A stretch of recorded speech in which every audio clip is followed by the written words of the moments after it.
I've been thinking a lot about California lately. I'm going to state my priors here. I love California. I've lived here basically my entire adult life, and I really think this is the best place in the world to live. But I'm not blinded by my love. I know California has real problems, and those real problems need real, serious solutions. And I personally am open to any idea from any well-intentioned person about what California needs. But that's an important distinction. Well-intentioned. I, to be frank, am just not interested in the opinions of people who don't really want the best for the state. To be frank about it, if California is just a partisan punchline to you, sure, get your retweets and get your likes, but just know that no serious person considers you part of the conversation anymore on what California needs. To put it another way, you don't get to hate California unless you also love California. That's why lately I've been looking for people who, in their own way, are trying to make California a better place. That's how I came across Ethan. Ethan Agarwal is a massively successful tech entrepreneur. Ethan moved to California as a child. He grew up in Silicon Valley. He started a company here. He hired dozens of people. He made millions of dollars here. And now he's running for governor as a proud capitalist. He wants to make California a more meritocratic, a bolder, a more ambitious place because he really thinks that the state isn't doing for other kids what it did for him. But honestly, none of that matters. What matters is that Ethan, like me, is a proud adopted son of California. He cares about California. He criticizes it because he loves it. And that's what makes him worth listening to. And with that, I bring you Ethan Agarwal. From WeFunder's office on Mission Street in San Francisco, this is Warm Intro.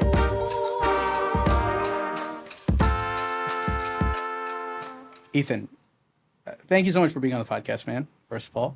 I actually want to start at kind of a weird place. Tell me how you ended up with the name Ethan.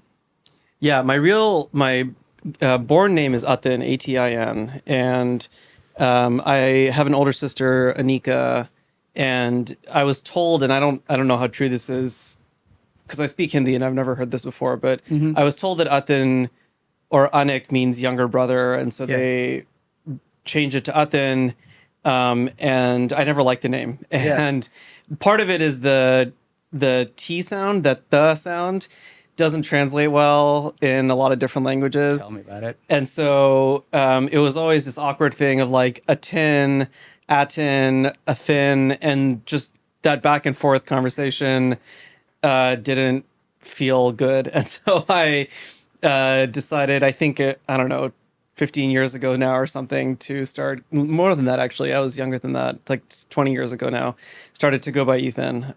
So yeah, my legal name is Atin, A-T-I-N. What has the adoption been like for the new name with your family? It's awkward. Yeah. I mean, for anybody that knew me before, they generally still call me Atin or, dude or whatever. My parents, I will say, do a pretty good job of trying to balance between when they meet someone who's new, they'll call me Ethan. And, they also, my parents very rarely call me by my name. It's usually Beta or Munna or something like that. So for them, it wasn't that much of a difference. Dude, as far as like Indian people changing their names for politics or having to change their names for politics go, yours is one of the shortest distances to travel. That was the thing that I felt good. So I have a younger sister also, and I was sort of debating with her, like, what's the right path? And she said, Ethan is like the closest. And I thought about it, and then I thought of all the people I know. Now I wanted to make sure I didn't know any Ethans that I didn't like. And exactly, the path is like smooth enough to go from A-T-I-N to E-T-H-A-N. Yeah, I think the biggest jump I can think of is probably Piyush to Bobby. Yeah, that, and then how about Namrata to Nikki? Is that's also at least stealing one letter. but no, I think I think Uthan to Ethan is great. What I will say, when I heard about Bobby when he was relevant 20 years or 15 years ago, Yeah. I was like, what a tool. Like, who changes their name? And I do owe him probably an apology because I did it. But in my defense, I did it far before I thought I was going into politics. Oh, dude, I'm not even in politics, and I'm walking around with a ridiculous name. Like, my name is Chaitanya, okay? And like the third day of Berkeley, this girl that lived downstairs from me was like, "I'm gonna call you Chai," and then everybody at Berkeley called me Chai, and then Which is a great name. Jobs. It is a good name. It is a good name. I think the only thing I don't like about it is that I'm Indian. It would be like if I was Yeah. Italian and my name was Yeah. Pasta. Like it would be. That's fun. It's a little insane. If I wasn't Indian, it's the coolest name in the world. I know a guy from Thailand named Chai, and that goes really well. So I take your point. I think I've considered at times rebranding to Che because that is the more accurate sound in my name. But then I'm like, Oh, I see. that is, Yeah. I'm not planning to run for office, but that would be to have the same name as a famous revolutionary. I'm not sure You got to that's put the accent on the E. But anyway, this is about your made up name, not my made up name. Tell me, okay, let's take this back. Tell me a little bit about your childhood. Especially, I want to understand what that move was like for you, going from Canada to the U.S. Because you were 10 or so, right? 9, yeah. Yeah. Good memory, yeah. So I was born in Montreal. My dad was a professor at McGill. He taught electrical engineering. My family story is probably very similar to everybody's, which is my parents came here to the U.S. in the 70s. The Congress passed this Asian Immigration Act in 65, and so a bunch of Indians and Asians and folks came to America after that act was passed. My dad came here to do his PhD and master's at Johns Hopkins, University of Pittsburgh, and then he went to the Montreal Olympics and fell in love with the city and decided to start his family there. And so he became a professor at McGill, taught electrical engineering and CS for like, I think 18 years. I was born in Canada, and then he decided to start a company in the software space. And in the 90s, if you're starting a company, there's only one place you go in the world, and that's Silicon Valley. And so he moved the family out here in 94. And yeah, I grew up in a small town called Los Gatos, which is about an hour south of San Francisco. Okay, I have a few questions about that. The first question would just be, was that hard for you? Nine's a pretty, I think, tender age. Was that a hard transition for you? Yes, very hard. I literally remember crying on the airplane. Oh my God. You're in third grade, you have all your friends. I went to a French school. I grew up in Quebec, so it's like everything is French. So I spoke French, Hindi, and English growing up. And I coming to America where the only thing I used to know is we used to drive from Montreal to this place called Plattsburgh in New York because things were cheaper because you didn't have to pay taxes. So we would drive to Plattsburgh, buy a bunch of stuff, and then drive back up. And that was my only experience with America. Oh, wow. And so we're coming to California, and I don't know anything. This is pre-internet, obviously, and I'm 9 years old. And I actually remember the first day that I got here, I was really sick. Like that night, I remember. And so for like 3 days, I was violently ill. I don't know if it was an infection or what, but it was just compounded the fact that I had no desire to be here. Now, 31 years later, I'm very glad with that decision. Yeah. But back then I was very unhappy. How long did it take you to start to like America? Very good question. At that age, I think it's just when you make your friends. I went to a school called Foothill, which is a public school in Saratoga for a couple years. And I will say, like, we moved in September and the winter came and I was used to 4 feet of snow. And Saratoga, Los Gatos is, not 4 feet. Not 4 feet of snow. And I was like, oh, this is kind of cool. Like, it's nice that it doesn't snow and get crazy here. So probably within like a winter or so. That is a very grown-up reason to fall in love with America or California. The weather is very like... Well, so I grew up skiing and I grew up playing hockey and I was a big fan of the Canadiens. So I will say I was frustrated that hockey was not as big of a thing here as it was in California. And I remember skiing, you had to drive to Tahoe versus over there it was like Mont Tremblant was like 30 minutes away. So those things did happen. But I will say, like, once I made some friends, once I got used to the weather, I got into baseball, which I wasn't playing out there. So that made the transition a bit easier. And your dad at the same time is going through transition of his own, going from a professor, and been a professor, you said, for like double-digit years, right? Like He's, yeah, 17, 18 years. Yeah. wow. And so almost 2 decades of being a professor, and all of a sudden he's a technology entrepreneur. Yeah. Crazy shift. I want to hear what that was like for him, and insofar as you know about it, and then too, like what effect that had on you, watching your dad go through a mid-game shift like that. Yeah. Yeah. Tell me about that. I don't think I understood it at that age, but he started this company in 94 and then he took it public in 2001. So that was 7 years later. And at that point I was 16. I was a junior in high school. And this is, peak tech market, late 90s, early 2000s, before the dot-com crash. And I think what I realized was that there's always opportunity to do more. Like my parents, were never the type to just do one thing forever. It was always like, what's next? How can we do more? How can we do something differently? How can we do better? And a lot of it was in desire to help their kids do better. And so, we grew up in the sense of like, when he was a professor, he was making almost no money, not no money, but very little money.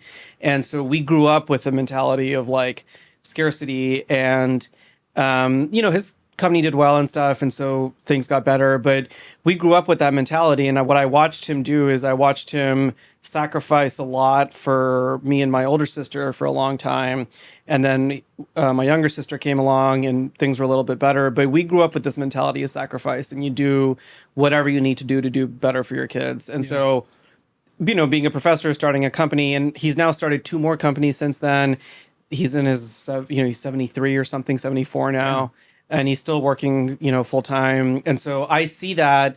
And I think it goes back a little bit to just this like mentality of America, which is there's always more to do. There's always something that can get done. The people that come here are incredibly hardworking, incredibly ambitious. They're the smartest people around the world. And, we can get into the campaign, but that's one of the things that I feel like we're losing is the best people don't see California as the obvious place to go anymore. Yeah. They're going to Austin, they're going to Houston, they're going to Phoenix, they're going to New York, they're going to Charlotte, they're going to other cities that are more embracing of the entrepreneurial spirit than California is. And yes, AI and stuff is still dominant here, but in 10 or 15 years, I'm not sure that California is going to be the obvious place anymore. And that's really concerning to me. Well, so one of the things I want to try to do in this podcast is I've been noticing this trend in American politics recently. I'll probably have talked about this in the intro to the podcast. I've noticed this thing where we increasingly don't have the same vocabulary on 2 sides of any issue. And you see it in the way that like the words that people use to insult people on the other side don't have even the same sort of effect, right? Because one side will call the other socialist or communist or whatever, and then the other side will literally be like, oh yeah, I'm a proud socialist. Great point. And that, and neither party is talking about socialism. Exactly, right? Like we don't even have to even be able to insult somebody effectively, you need to have some shared vocabulary, right? Very good point. And we no longer have shared words. So one thing I want to try to do, and I've combed through your website several hundred times in the last couple days in preparing for this, I have a few words that I want you to define as they come up in your story. Okay. Because I know they're very important to you. So I want first to understand your relationship with the word meritocracy. Okay. Because I think you just touched on it a little bit, and I think you watched your dad go through this very meritocratic journey, right? What does that word mean to you?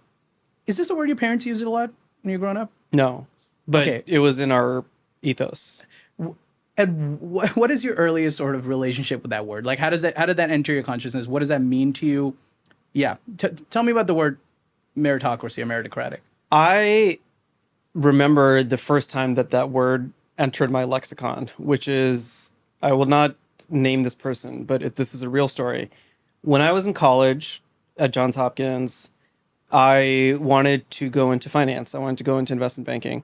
And I to get a job in banking. I was a double major.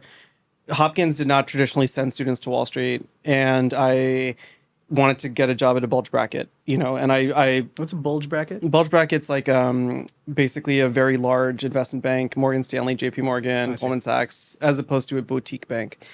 And I worked my ass off. I studied all the time. I went from Baltimore to New York on these $12 megabus rides, 20 times for interviews and preparation. And I did a whole bunch of things. And I finally got the job. I was over the moon and I started the job. And the other analyst on my team was the daughter of the priest of the managing director. Wow. And it was something in my brain that like short circuited where I was like, hang on, like there's something wrong here. Yeah. Because I killed myself to get this job and I worked really hard. And in a way, the system worked because I worked really, really, really hard to get that job and I got that job. But there was one other seat. And what that means is there's one other person at least who deserves that job at least as much as I do. And I'm 99% sure that it's not her. It's not the daughter of the priest of the MD. And that's where the whole thing broke down for me. I was 21 years old. So I remember when this happened, it was 2006.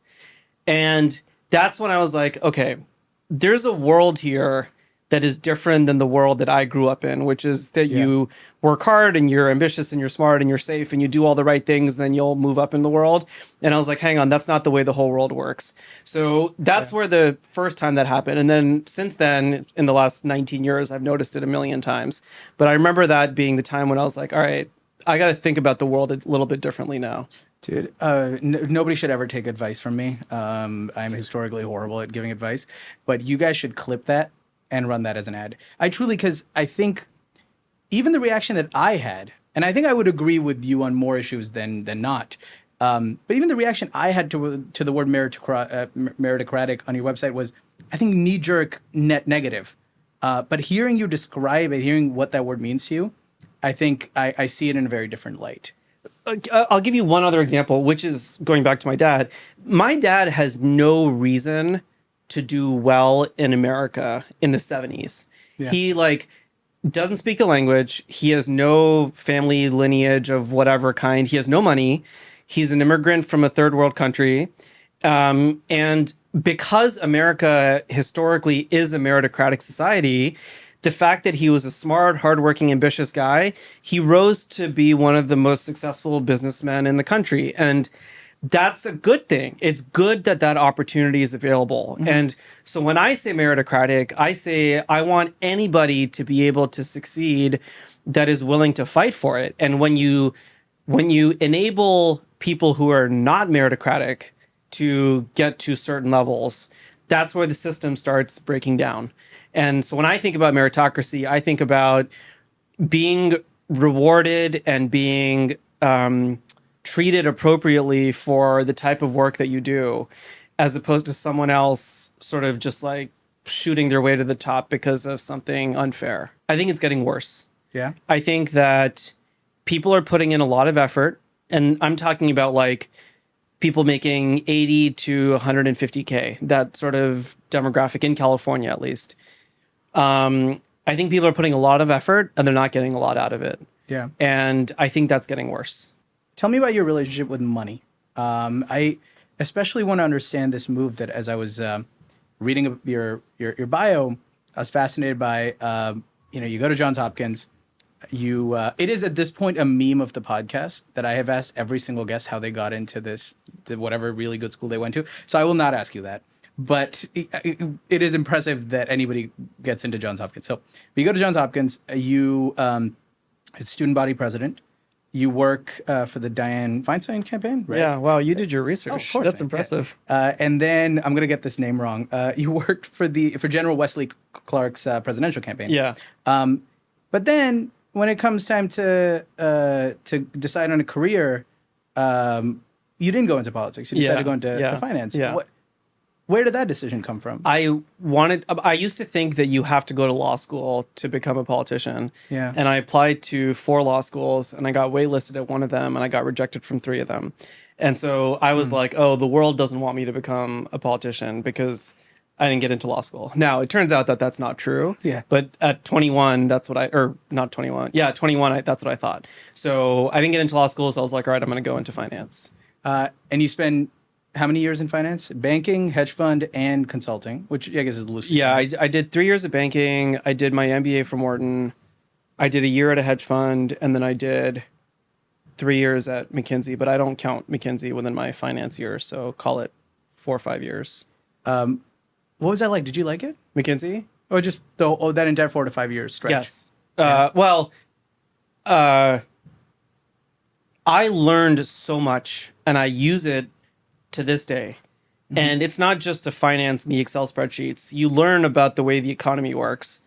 And I'm very, very, very happy that I did that. And for the listeners who know things, on banking, you're mostly advising clients on M&A and IPOs and stuff. And then in the hedge fund world, you're investing, you're buying stocks. And I find, to go back to the point about meritocracy, the beauty of the markets is that it's the most raw form of meritocracy there is. Nothing matters but the numbers. Yeah. And I don't know that the world should live like that, but I think it's a refreshing place for someone who thinks that way to be able to just understand the world and measure your results very objectively. Yeah. So I did like it. I did learn a lot in that time. This is actually, man, I'm doing a great job because this is the next question on my little research doc. The next word I want you to define is capitalism, because that is another, or not, you don't need to define it in a Merriam-Webster type of way, like just what that word means to you. Yeah. And why it's figures so prominently in your campaign, right?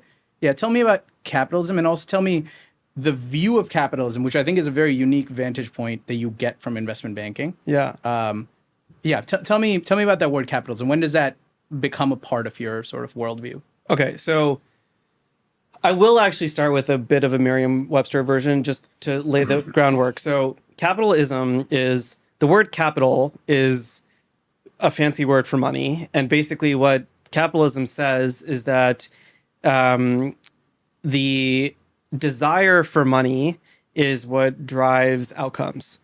And that's a bit technical, but I want to establish it as sort of the technical definition. The way that I think about it is that the world works through incentives. That incentive can be money, that incentive can be comfort, that incentive can be health, that incentive can be fame, whatever it is, but humans are generally driven by incentives.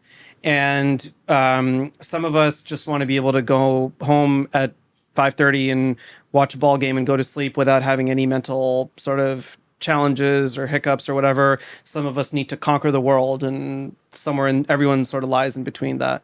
And the reason that capitalism works is that it allows everyone to contribute in a way that is aligned with their incentives. So I'll give you an example. What is going to make a pharmaceutical company do research? This is a really dangerous topic to bring up on a podcast, but I'm going to bring it up anyway. What drives them to do research? Is it for the good of humanity, or is it for money? The real answer is that it's for money, because if it was for the good of humanity, the sacrifice that was needed to do the research to get to that outcome, it would never happen. And I'll give you an example. So if you look at a drug that is developed to help with Alzheimer's, there's probably, I'm guessing, so I could be wrong about this, there's probably tens of billions of dollars that have gone into Alzheimer's research. And as you know, it's still not treated fully. But if the desire was just out of a desire to do good, that would not ever have happened, because I don't have $10 billion and you don't have $10 billion. So other people are giving tens of billions of dollars to research something, and then they're not getting anything out of it. Because if my dad or your dad don't have Alzheimer's anymore, that's not good for us, but that doesn't necessarily net contribute to the society. Okay. So it's a question of incentives. So the thing that I have found over and over again is that people are driven by incentives, and capitalism drives incentives. Yeah. The word, again, capital, I think is a bit misleading because it focuses just on money. I think people have different things that drive them. But I believe that people are most likely to reach their potential and are most comfortable when they are motivated by incentives. Okay, let me get a couple more clarifying points on that, right? You spend this time in finance, and it seems like that makes you you came out of that liking capitalism more. Is that fair to say? I came out of it understanding the way the world works more. Yes. Interesting. And then you take that and you go off and start go on truly a generational run starting companies. Is it 2 companies and 2 exits? Yeah. That's fucking amazing, man. Congratulations. Thank I'm you. like many years too late to say this, but congratulations. That's you truly like, yeah, you killed it. Let me actually ask you about that. What do you think goes into being a good entrepreneur? A lot of the people that are listening to this are going to be entrepreneurs, or people backing entrepreneurs. What do you think goes into being a good entrepreneur, and why do you think you did so well? Warm Intro is brought to you by WeFunder. WeFunder created this thing called the Community Round that lets you raise money directly from your community. So instead of going to VCs and rich people, angel investors, you can go straight to your friends and your family and your customers. And, this is not a traditional ad read. I used WeFunder for my company 3 times. We ran 3 rounds in WeFunder. We raised over $1 million. And I found that it completely changed how everybody felt about our business. Our customers all of a sudden didn't feel like they were just customers. They felt like they were owners in the business. They shopped with us more. They told their friends about us. My team felt like what we were doing was important because our community had shown up to invest in us. I tell every founder I can find to go raise a WeFunder round, especially for companies that care about community. There is nothing greater you can do than letting that community invest. Go to wefunder.com/join to check it out. First of all, don't start a company because you want to start a company. Yeah. That's the biggest mistake I see founders make. Start a company because you have an itch that if you don't scratch that itch, you can't sleep at night. You wake up thinking about it. You're distracted about it all the time. And all you think about is, why does that thing not exist? Or why does this thing exist the way that it does? It should exist this other way. You start a company to solve a personal problem about the way the world works.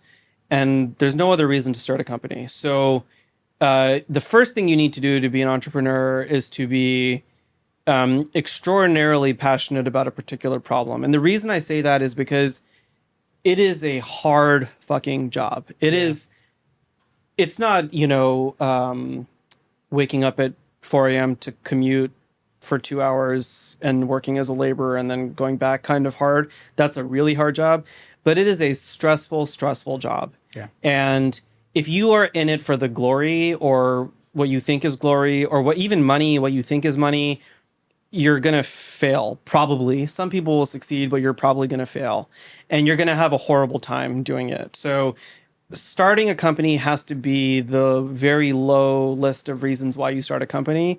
You start a company because you want to solve a problem. So that's thing number 1. Thing number 2 is, I don't know if you read this Walter Isaacson book on Elon Musk. Yeah. I don't know, 2 years ago now. But I read a lot of business bios. So I've read a lot of Buffett and Gates and Steve Jobs and Ken Griffin and Elon and all these people. And I find that that level of people have 3 things in common. And I'm not putting myself next to them, but here's what I'll tell you. 1, they're brilliant people, like academically just brilliant, intellectually brilliant people. Buffett was like a genius growing up. Elon is obviously a genius. Gates was a genius. These guys are just absolute geniuses. 2 is they are unendingly ambitious. Mm-hmm. You can't tell them no. There's nothing that they think that they can't do, and they may be wrong about 10% of it or 90% of it, but the point is they are unbelievably ambitious. And 3 is they don't have empathy. And that's where I think entrepreneurs get dinged a lot, which they probably deserve to be. Yeah. But that is the job, unfortunately. The job requires you to be generally unempathetic. And I'll give you an example. When I had to fire the first person I ever fired, I still remember his name and I won't say it, but this was back in 2016, so 9 years ago. It was a nightmare for me. It was so hard. I stewed about it for weeks. I tried to push it off. After I did it, I went to a bar and had a drink because I was just such a mess. Yeah. And the way that I got around to it resonating in my head was someone said to me, they said, there's 9 other people that work at this company. And if you let this guy stay, you're putting these 9 other people's jobs at risk and their families and their incomes and their kids. So you owe it to the other 9 people to, in this case, let this one guy go so that you're protecting sort of the larger good. Now, going back to your question about compassionate conservative or whatever you want to call it, there's a way to treat people that are let go. So I wanted to make sure this guy had a job coming out. I gave him a really good severance. I made sure that he was taken care of because I didn't want him to be just like unemployed and not have anything to do after that. Take care of the people, but firing someone is still a really hard thing for them. Getting fired is really painful. Yeah. And the only way that I got around to it was recognizing that I had responsibilities elsewhere. So going back to your question about what it takes to be a good entrepreneur, I think you need to be, 1, very ambitious.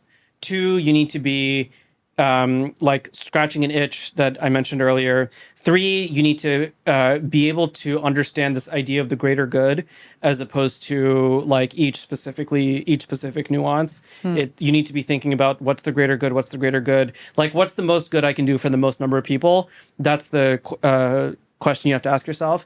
And then 3rd is, I always thought of there's 4 constituencies that a founder has. And my order of the constituencies is your customer, your team, your investors, and then yourself. And I think if you operate every decision based on that hierarchy, you'll end up doing pretty well. Sometimes those things are going to be at odds with each other. On very rare occasion, all 4 of those things will benefit at the same time. But if you have that priority, I think you'll generally do pretty good. Rank those the 3 traits you just mentioned. This ability to prioritize, this ambition, brilliance, right? I'm going to ask you to gloat a little bit, but tell me which of those qualities you have the most of, and which do you think you're the most deficient in? I think I can't say this without bragging, and I don't want to brag. You sold like 2 companies for a lot of money. I think it's okay to brag a little bit. How do I say this? I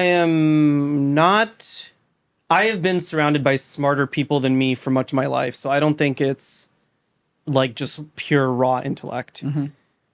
I don't think that I'm unempathetic. I actually have quite a high degree of empathy, which has, hurt me at times in life. I do think I'm pretty ambitious, and I do think that I can understand like the greater good question reasonably well.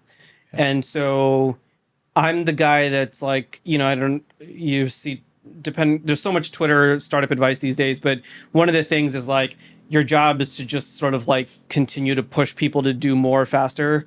That's like most of what a CEO's job is. And even at the Jensen Huang level, that's all he does is just like push people to do more faster. That's something that I'm good at, is I can see that there's more potential than other people can often. And I know sort of that limits are rarely achieved and we can do a lot more than we think we can. And I'm good at sort of telling a story and bringing people together and setting a vision. And as a result of that, hiring people, fundraising, selling a product, those things all align from my ability to see a little bit further out in terms of what can be accomplished. Why do you think, or how does someone get as good as you at fundraising? You've kind of killed it with fundraising. Well, I suck. So okay. I had 120 investor meetings before I got my first $200,000. Oh, wow. All no's. And some of them were multiple no's. Damn. So I don't know what the actual number is, but it's certainly over 200. So I was terrible at fundraising for years. This is over 2 years. I realized there's one of 5 things that an investor needs to hang their hat on. in order for you to be able to raise money. And you need to be excellent, very, very, very, very, very good at one of those 5 things to raise money. I'll quickly walk through them. Yeah. One is your team, and not like 2 people went to Stanford. I mean, like, it needs to be 6 PhDs that have worked in that field for 10 years, and no matter what those people do, someone's interested in it. That kind of team. 1. 2 is growth. Your growth is spiking so insanely high that some guy on the street's going to give you a term sheet because you just can't deny your growth. Early Snapchat was like that, and early us were like that, and I'll come back to that. 3 is the product. The product is something like Instagram or something that's just such a phenomenal product, or Uber, like just a mind-bendingly good product that you can't deny it. 4 is distribution. So you have some go-to-market strategy that is extremely defensible and extremely scalable. And then 5 is IP. You have some crazy hard science, deep tech, patents, or some type of biotech product or something that you've been working on for 5 years and no one else can replicate. One of those 5 things. And what you need to do is be super, super, super honest with yourself about which of those you have and do you actually have it in spades. So in my case, for 2 years, I was like trying to do all 5 when in reality I should have been trying to do 3, when in reality I should have been trying to do 1. And eventually my growth started looking really, really good. I still remember the numbers. This was in July of 2015. We did like 2,000 of revenue. This is MRR. Then we did 5,000. Then it was like 17,000, 24. Then in January of 2016, we did 55, 78, like I think it was like 107, 333. You know, it's just this, right? Yeah. And at that point, the investors can't say no. Yeah. And I was in a way like the worst profile of a founder. I was a solo entrepreneur, first-time founder, non-technical, with an MBA, living in New York. Like you could not create a worse, like, you know, Venn diagram of founder attributes that people out here look for to fund a company. But my growth was so damn good that thankfully Pear Ventures, who's one of the best VCs in the world, took a shot and gave me $250K. And then we went from there. So I realized that. And then for all my subsequent rounds, I focused on what is the one thing that I have in those 5 to continue to raising money. Dude, this is actually a really, really big concept that I think people who have not fundraised don't realize. It took me until this very moment to realize it, I think a lot of people, when they go out to fundraise, are trying to be good on all of those different attributes you mentioned. Whereas exactly, like it's much better to be incredible on one. Correct. And even to kind of suck on the others. Totally. It makes that one thing more believable. Totally. It's like, I remember asking, it's same, but different. I remember asking Michael after we got into YC, Michael Seibel, who was running it at the time, I asked him, hey, you know, between 2 companies, because, you know, YC, you went through YC? No. Right? Oh, you didn't? Okay. My research has failed me. But it's been pretty good so far. So we're gonna cut it out. It's gonna be flawless when we put it out. But no, I asked him, you know, because YC interviews are 3 people, right? And I was like, which company do you prefer? A company that is where all 3 people kind of like it, or think it's like 7, 8 out of 10, or a company where one person thinks it's 10 out of 10, everybody else thinks it's 0. And he was like, any day, that second company. Yeah, totally. And I think it's the same idea where like you want to be both. I think as a person and as a company, there's, I think, too much emphasis on being well-rounded, whereas I think what you want to be is like asymmetrically, weirdly good at one thing. 100%. And kind of even shitty at the other ones, right? Totally. And lean into your strengths, acknowledge your weaknesses, but lean double, triple, quadruple into your strengths. This is a perfect place for us to then pivot into deciding to run for governor of California. Okay. Right? Well, I guess, okay. I want to do this. This is how I want to do it. I have 3 things that we'll try to cover before the end of this podcast, right? And we'll spend some time on each. First, why the fuck would you want to do this? You're, without going into the numbers, presumably rich and young and have a beautiful family and live in what I think is the greatest place in the world. Why the fuck would you want to do it? That's number 1, what I want to cover. Number 2, what I want to cover is relevant to this thing. I sounded like a lawyer there for a second, but irrelevant to playing to your strengths. How do you actually do this? How does one actually do this? and how will you specifically pull this off? I want to get into the playbook. I want to get into the weeds of it. And the number 3, I want to live for the final part of this episode in a world where Atin Agarwal is the governor of California. And what does that feel like? What does that look like? So let's start with the first one. Why the fuck would you do this? Okay, I'll give you both the political answer and the real answer. Okay. I've been interested in politics for a long time. You talked about this in college. And in the last 10 years, mostly the form of me being interested in politics has been me bitching about politics and me complaining about the Democratic Party and the Republican Party and all the chaos that's happened. And I realized that if I don't do something now, it's time to put up or shut up, basically. So I just sold my second company earlier this year. Yeah. And for the first time since college, I'm a free agent and I've never not worked. And so I now have time to do this.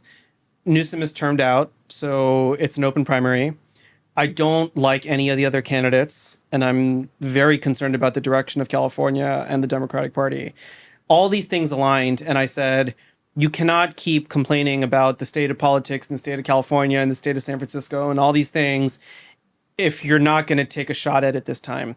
And I always say, why aren't smarter people getting into politics? And why aren't younger people getting into politics? And I wish government had more attributes like business. And I wish things were run more like a startup. And I always complain about all these things. If I'm not going to do it, then just shut up. And so I owed it to myself and to all the people who listen to me complain about this all the time to actually do something about it. So personally, that's a little bit of why. Yeah. Maybe the more political answer is, I think California is a mess. And I have 2 boys, and if they said to me in, 10 or 15 years, hey, Dad, I want to go to Texas or Phoenix or whatever, Florida, to start a company to do XYZ industry, I can't look them in the eye and be like, that's silly. California is obviously the best place to be, which it has been for 30, 40 years. And we're losing that. And I don't like that. And what I really, really, really hate is wasted potential. That drives me crazy. California has so much potential, and the fact that we're not capitalizing on it drives me absolutely up a wall. Yeah. We have the smartest people here. We have the most interesting people here. We have the best looking people here. We have incredible weather. We have natural resources. We have things that other cities and states and countries beg for. And we are, instead of standing up those people and those opportunities and that potential, we're doing everything we can to beat it down. And that drives me crazy. And so I'm running because I want to help California realize its potential. Yeah. Oof, man, you got me fired up. That one thing that really, this is a weird string for me to pick up on, but this really strikes a chord with me. Have you seen this movie, The Last Black Man in San Francisco? No. It was like going around and winning a bunch of awards a few years ago. It's a good movie, but there's one line in there that I think is great. He's sitting on a train. He's sitting on a Muni bus out here, and he's had a pretty rough experience with California or with San Francisco, and he's kind of questioning his own place in the city. And he's sitting there, and he hears these 2 women talking on the train about how San Francisco's so like yesterday's news now, and it's about East LA now, and they're gonna leave, and San Francisco's not cool anymore. And he looks at them and goes, excuse me, can I ask you a question? They say, sure. And he says, do you love San Francisco? And they're like, what? And he goes, no, answer the question. Do you love San Francisco? And they say, no, I guess. And he says, you don't get to hate San Francisco unless you love San Francisco. And I feel the same way about California. That's a great line. Because, dude, I sit here, man, and I go around. I have family in the South. I have family in the Midwest. And I watch the news, and I talk to them. And there's this thing that happens in the rest of the country about San Francisco and about California where they love pointing out the problems, right? But it is not... This is why I really resonate with you saying put up or shut up, right? They're not coming at it from the lens of wanting to do anything about it. It's Schadenfreude. It's totally laughing at the misery of your fellow countrymen. Yeah, exactly. How is that to laugh about the state of the streets in San Francisco, or to laugh about anything that happens in California and not immediately suggest a solution? How is that the patriotic thing to do? How is that the compassionate thing to do? How is that the ethical thing to do? I genuinely, it really fills me with fury when I see the way the rest of the country talks about it. Let's say, first off, I think I might have a slightly more favorable view of how things are going in California than you do, but I agree with you on a lot of the problems. But let's say that the worst version of what people say about California is true, right? That it truly is a shithole and it is a war zone and it's going to hell. Let's say all of that is true. Then how is it the right thing to do to laugh about it? If it's as bad as you say it is, why are we not all showing up here like the fucking Peace Corps to like save the state, right? So I appreciate what you're doing, and I appreciate how you think about this. Let me now pivot a little bit. And now that my rant, which we will cut out, is over. So good. No, man, that's so good. Thanks, man. Keep that in, please. Okay, cool. I appreciate that, man. It's just me responding to you getting me fired up. Let me actually pivot this a little bit to, how do we actually make this happen? How does one get elected governor of California? How will you get elected governor of California? Okay, so it's an open primary, meaning that Newsom is not up for re-election. Mm-hmm. California has something called a top two primary, where when there's a national election, the Democratic Party nominates one candidate, the Republican Party nominates another candidate, and those two people face off in the general. In California, whoever the top two vote getters are move from the primary to the general. So it could be two Democrats, two Republicans, one Democrat, one Republican. We don't know. The general history is that if it's one, I mean, this is a new concept, but if it's one Democrat and one Republican, the Democrat will win because the Republican will not win the general. So sure. If that's the outcome of the primary, then the Democrat has basically won the general. The last time this happened was in 2018. In the primary, Newsom got 2.3 million votes, and this guy, John Fox, got 1.7 million. So you only need about 2 million votes to go from the primary to the general, which is an unfortunate voter turnout of like 5% in a state of 40 million people, but wow. That's a topic for a different day.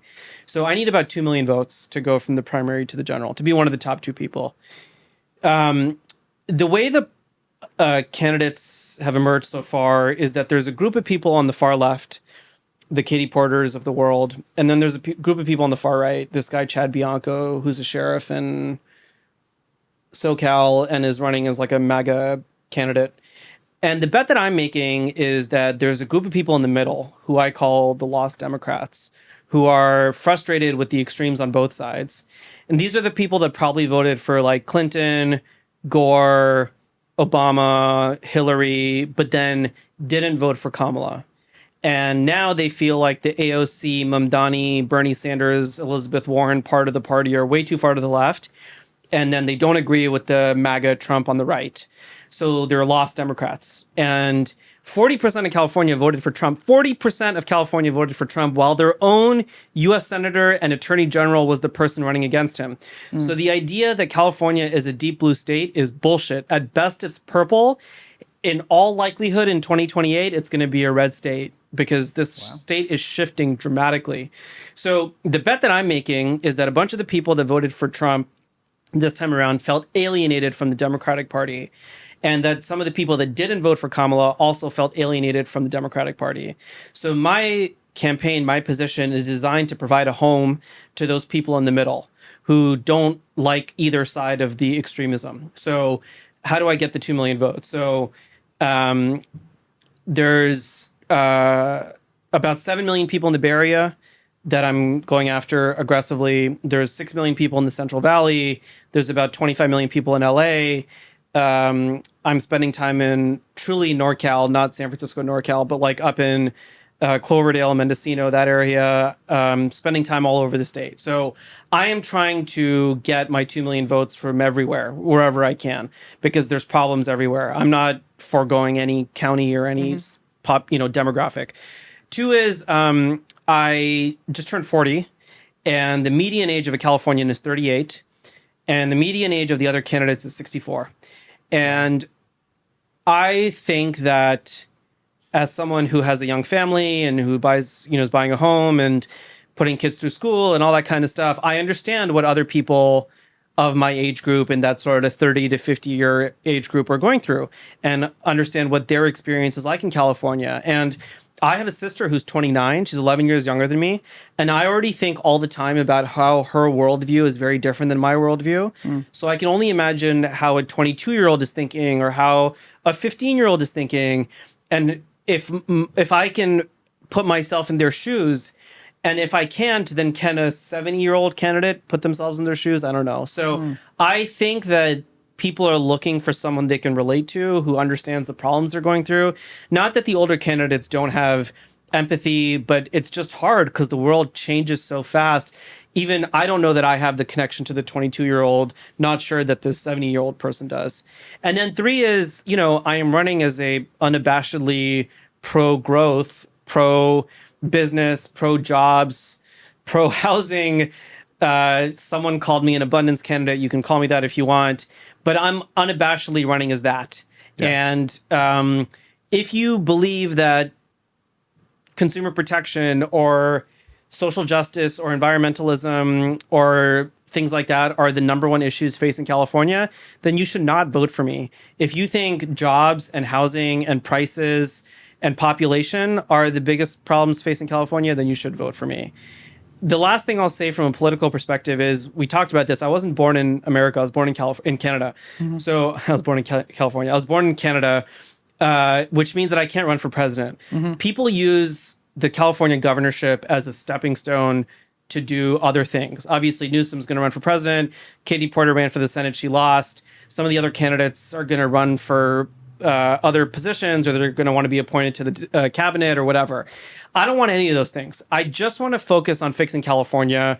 And then honestly, I'll probably go back to the private sector. Like, I would be glad to take some kind of candidate pledge that says, I will never pursue another public office again. And I think that's important, because otherwise what you end up doing is you end up just thinking about, okay, how do I position myself for like my eventual Senate run or my eventual presidency run? And who do I not piss off? And who are the demographics I focus on and all that kind of stuff? Versus I don't have any of those problems, because I didn't come into it with allegiances from a political background.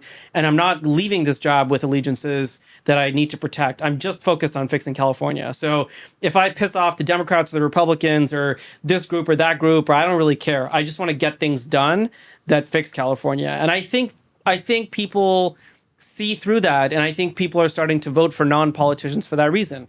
Obviously, our president's never done politics before.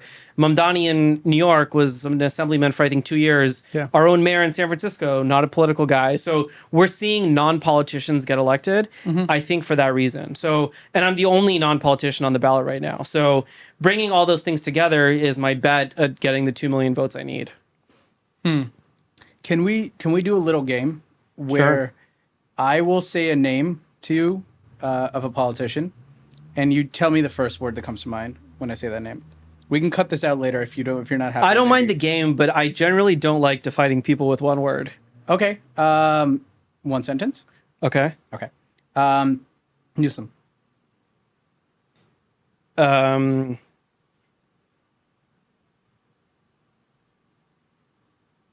High potential, misunderstood, but flawed. Katie Porter. Smart, but wrong. Mamdani. Relevant, but wrong. Trump. Relevant, but wrong. Dianne Feinstein.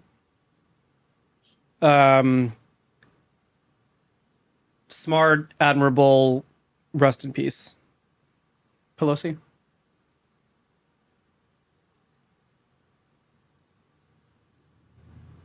Groundbreaking. And should go rest on a beach somewhere. Last one. AOC. Just wrong. Interesting. Okay. Bringing this back to you. Seems most likely that if you were to make it to that general, you would be making it there most likely with Katie Porter. Is that fair to say? Probably. Well, maybe not anymore. Oh, yeah. She's had a rough week. My Her favorite- staff has had a rough decade. For people that don't know, the week that we're recording this is probably the week before we release it. There's been a series of interviews that have come out with Katie Porter, where in one she was, people believe, mean to the journalist, right? And then another one, this is from like a while ago, that the video just came out where she's yelling at a staff member. Is that? I'll tell you, there is more coming out. Oh, okay. I mean, it's a reflection on her character, which, you can be rude if you want, but if you get jarred Yeah. so easily that someone's in your Zoom shot, how are you going to solve Yeah. the problems facing a state? Without me taking a political, this is not a political stance. I find the funniest Katie Porter story to be the mashed potato Oh story. my God. Are you familiar? Unbelievable. Okay. It is, for those that don't know, please add any other detail. But the story came out, I guess, recently, that her ex-husband said that one time during a fight, she poured hot mashed potatoes on his head. And I don't know why, but I think it's the texture of mashed potatoes that, to me, makes that the funniest political story of the year. Also, I don't know him, but I understand that he's bald. So it scalded his skin. Oof. Yeah. It's pretty bad. I also am fascinated by, in what situation are you that angry around mashed potatoes? I'm never that angry around mashed potatoes. I'm generally quite happy around mashed potatoes. In fact, it's probably among the happiest that I ever am when there's a bowl of fresh hot mashed potatoes. I I would much rather eat it than pour it on someone's head. Because that's how fresh they are, that they scalded a man. So they've got to be hot enough. Whoever made them just made them. Yeah, exactly. How would you not rather eat them? There's no one. I mean, maybe Hitler or someone that I would throw it at, but the bar of hatred has to be extraordinarily high for me to want to throw it at someone instead of eat it. Dude, okay. There's so many, this might end up being the thing we talk about the most on this podcast. I would pay straight up whatever 1%, 10% of my current bank account to hear the sound of, not hot, but the sound of mashed potatoes hitting a bald man's head. I don't know why, but I think that's got to be the funniest sound in the world. Also, there's butter, right? So, is there seasoning? Okay, do you watch Seinfeld? Yes. Okay, so when Kramer gets doused in the cooking oil and he becomes a turkey and he has the rosemary and the flour and Newman is there and he gets hungry at the end of the episode. Yeah. This is that. Yes. She literally doused him in food and I don't know. What is the appropriate response to that? I think that is top 3 Thanksgiving foods to pour on a bald man's head. Someone should do that as their Halloween costume. Someone should show up a couple. Well, the one person dressed as her and a dude with just mashed potatoes pouring down his head. Wow, man. And divorce papers. That is really good. I think the only... Because here's the true genius of it, right? I don't think you're giving Katie Porter enough credit, man. I promise we'll get off this in a second. But it's liquids you can't throw. That's too... Sure. It's that can cause major burns, and that's a problem. And then solids you can't throw because that could hurt somebody, right? Semi-solids have this sort of quality. You know what it where they can is? envelop. It's the TSA question. Yes. What are you allowed to take through TSA security, right? Yes. And I say this as an experienced Desi food traveler, Yes. which is can you take dal through TSA? And my mom's always well, you can tell them that it's a solid, so it's okay. But I'm Mom, it's liquidy. So it's the same threshold of the question, which is what are you allowed to throw in terms of the molecular structure of the food? Is what is the TSA threshold for liquid versus not liquid? Dude, I bet. Have you heard this? I promise this is the last thing I'll say about this. But there's this truism about the internet. They say if it exists, there's porn of it. Have you heard of this? Unfortunately, I have. Yes. I just know it's that rule because something, right? What is it? I forget what it's Rule 48 or something. Yeah, so they have that? some imaginary number. It's popular in the Valley. I just wonder if they're guys who are just really into having foods. Wait, okay, but is it a reenactment of that story, or is this no, something? I don't think the story inspired these men. Okay, you're saying they're already into that prior to the story coming out. The story just got him really Story like just hot and heavy. really. Some guys had a great weekend. They were like, this thing that's been interesting to me for 2 decades suddenly reached national news. Yeah, exactly. They thought it was about them for a second. There's a guy out there who's like really into progressive politics and also really into having hot foods thrown at him, and that was the best weekend of his life when that story came out. Like, that was everything he ever wanted. Amazing. Okay, yeah, this will all get dumped. Did you watch Billions? I did not. No. Okay, there's this story of a DA there that likes getting BDSM sex, and so it's relevant to this. Anyway, go ahead.